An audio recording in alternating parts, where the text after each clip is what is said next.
Olá, meus amigos, como estão?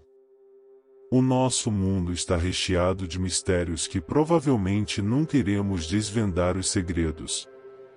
Porém, alguns estão tão presentes no imaginário popular que, mesmo passando séculos, continuam a rodar pela boca do povo. É isto que veremos no vídeo de hoje: um relato sobre uma vampira que viveu no Brasil, e outra história sobre lobisomens. Vamos lá, fechem suas portas e janelas. Viela Mundana apresenta Relatos Macabros. A Vampira da Amazônia. No final do século XIX, a cidade de Belém vivia um período de prosperidade graças ao comércio da borracha amazônica. Fazendeiros enriqueciam rapidamente e construíam belas mansões com materiais importados da Europa. O Teatro da Paz era o centro da vida cultural da região, com concertos de artistas europeus. Entre esses artistas, uma cantora lírica francesa chamada Camille Monfort, de 1869 a 1896, despertou a atenção especial do público. Sua beleza cativante despertava desejos em ricos senhores e causava ciúmes nas esposas da região. No entanto, o comportamento de Camille, que desafiava as convenções sociais da época, gerava indignação. Ela era vista dançando seminua pelas ruas de Belém durante as chuvas da tarde e fazia passeios solitários à beira do rio Guajará usando longos vestidos negros. Logo, boatos começaram a circular sobre ela. Dizia-se que era amante de Francisco Bolonha, que a trouxera da Europa e lhe proporcionava banhos com champanhe importado em sua mansão. Também diziam que ela havia sido atacada pelo vampirismo em Londres, o que explicaria sua palidez e aparência doentia, além de possuir uma misteriosa necessidade de beber sangue humano. Dizia-se que Camille hipnotizava jovens em seus concertos, fazendo-as adormecer em seu camarim para sugar o sangue de seus pescoços. Além disso, diziam que ela tinha o poder de se comunicar com os mortos e materializar espíritos em sessões mediúnicas.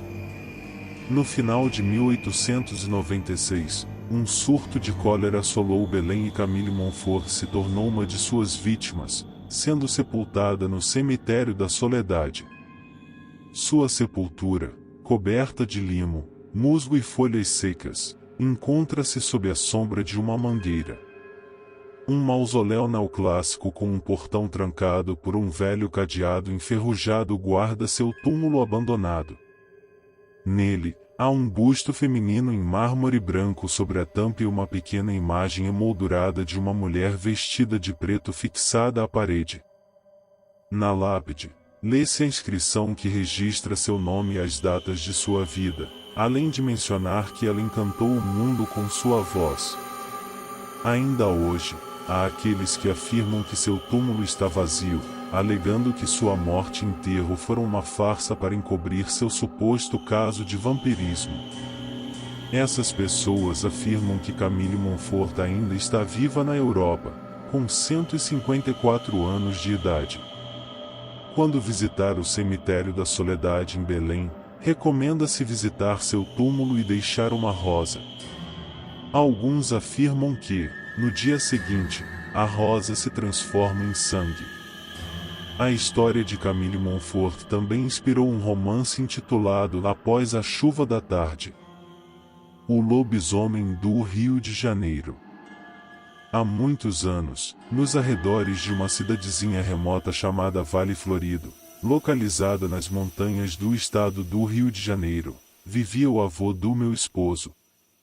Essa região, conhecida como Seropédica, era famosa por suas paisagens exuberantes e misteriosas lendas sobrenaturais que ainda ecoavam entre os moradores. O avô do meu esposo, um homem dedicado e trabalhador, sustentava sua família com a colheita de café em um pequeno sítio. As manhãs começavam cedo para ele, que partia a cavalo em meio à neblina matinal, percorrendo alguns quilômetros até alcançar o cafezal. Sua esposa, uma mulher alegre e abençoada, preparava o café da manhã antes de sua partida, enquanto cuidavam dos animais e plantações no sítio, onde criavam porcos, patos e galinhas e cultivavam laranjas, mamões, abóboras e milho. Certa tarde, no ano de 1972, em uma noite de lua cheia, o avô do meu esposo decidiu visitar o seu irmão, que vivia em uma casa a cerca de 2 quilômetros de distância. A estrada para chegar até lá era estreita, cercada pela exuberante vegetação das montanhas. As horas passaram sem que ele notasse, e quando se deu conta, já era tarde da noite. A luz da lua era tão intensa que iluminava o caminho mesmo sem a presença da eletricidade. Enquanto retornava para casa a cavalo, percebeu que algo estranho o seguia. Alguém ou algo lançava pedaços de pau em direção a ele e ao cavalo, assustando ambos. Ao olhar para trás, deparou-se com uma figura monstruosa e uma criatura com rosto de cachorro, algo que jamais poderia imaginar encontrar em seu caminho.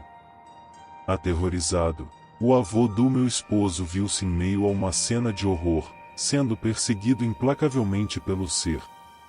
O cavalo galopava em desespero, tentando escapar daquela ameaça desconhecida. A criatura continuava a lançar pedaços de madeira na direção deles, tornando a fuga ainda mais angustiante. O avô do meu esposo conseguiu manter certa distância da criatura, e somente depois de algum tempo alcançou o sítio, onde soltou o cavalo no pasto, ainda ofegante e assustado. Ao chegar em casa, sua esposa, acordada pelos barulhos, perguntou-lhe o que havia acontecido. Ele estava tão abalado que mal conseguia falar. Com gestos, verificou todas as portas e janelas para garantir que estavam bem trancadas, temendo que a criatura pudesse segui-los até o sítio. Embora o avô do meu esposo não gostasse de contar essa história, sua esposa lembrava com detalhes. A experiência deixou uma marca profunda em seu coração, e eles preferiram esquecer o assustador encontro com aquela criatura sobrenatural.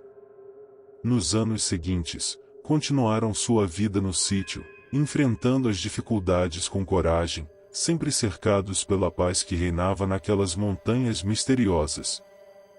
Espero que tenham gostado. Se cuidem, até mais.